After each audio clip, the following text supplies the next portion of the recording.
Hello everybody and welcome to the promised 3D camera movement tutorial. For this one, I have already done the setup and I will provide a project file with this setup already, so you guys can follow along if you want to.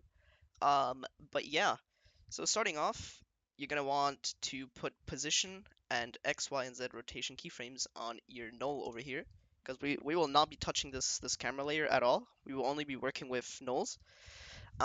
Yeah, so to start off, as you see here on the right, I have a second view because my monitor is just huge.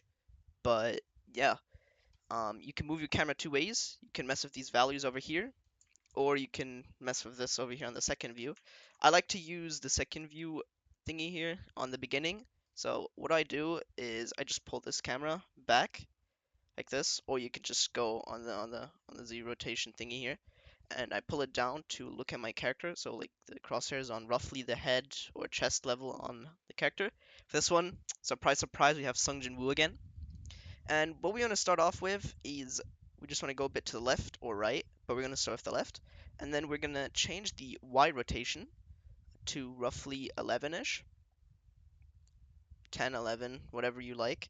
And then we're going to move the X values over here more to the left, so it's roughly on the character again. Then, for me, it's a little bit too far, so I'm just going to zoom in just a little bit and then adjust the value like this. And what I'm going to do is on the X rotation, I'm going to up this to like 5 to 6-ish, and I'm going to use the Y values on the position to go down like this. So now it looks like the camera is roughly on the ground. Um, and once we have that done, we are going to add some Z rotation, and we want to curve the camera to the or tilt it to the right. So we're going to have to move this into the plus.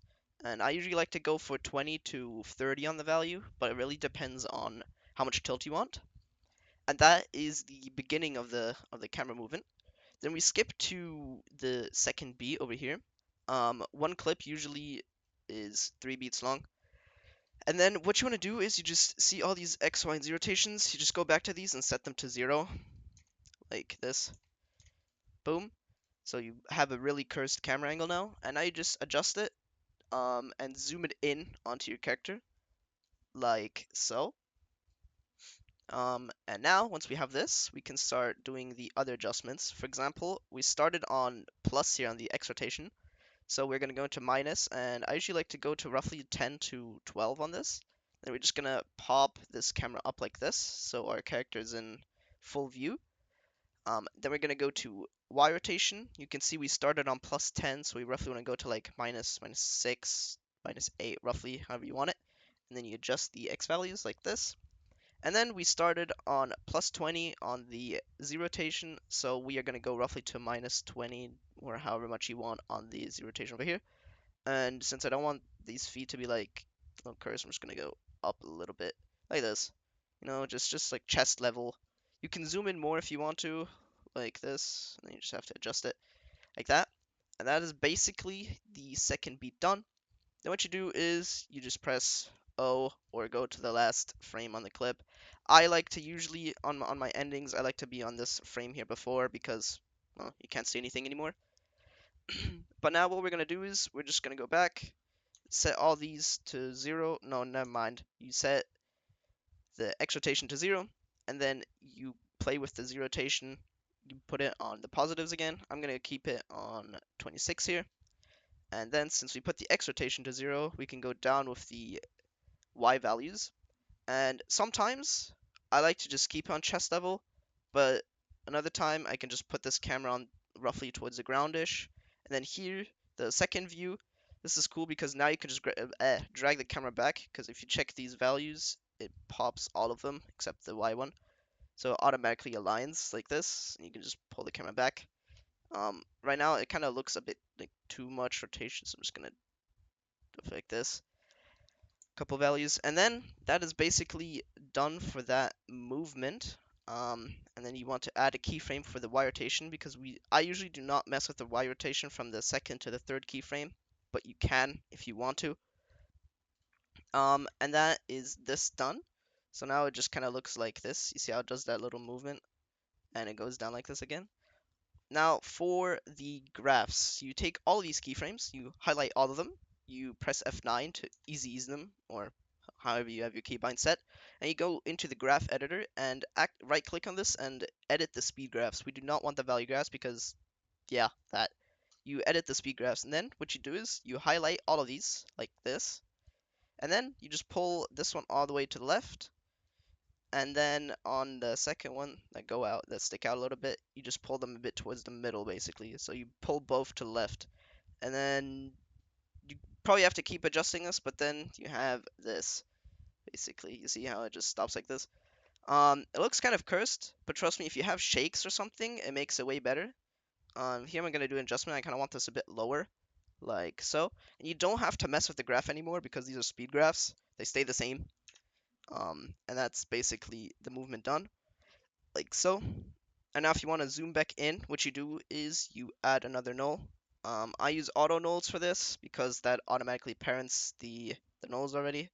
But what you can do is you can just go here, press new, and where is it? Yeah, here null object, and just then parent these. I mean, how you would usually parent a null. Oops. And then you press P and R for the Z rotation. You don't need the other rotations most of the time.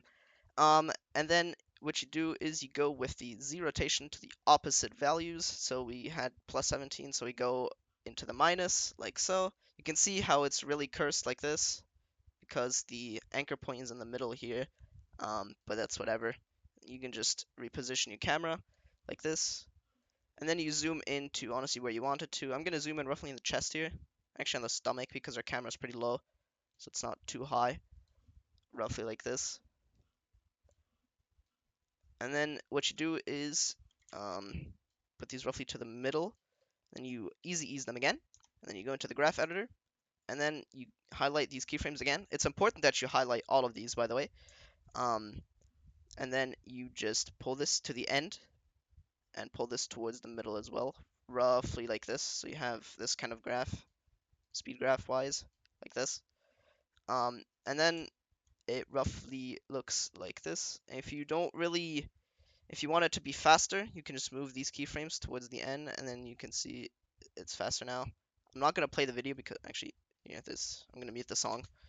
Give it a second. You see, it's like this. That's how fast it is. That's why I usually pull these back roughly towards the middle, and that's basically it. And if it's still too fast for you right there, you can always go back into the graph editor, highlight these keyframes here, or highlight all, it doesn't matter, and then pull this back a little bit, and then it's even slower, like this. And that is how you do the 3D camera movement. If you guys have any questions for the setup or for the camera movement, you can always come into my DMs. I'll probably answer, hopefully, if I'm not busy. And other than that, thank you guys for watching, and that is the 3D camera movement.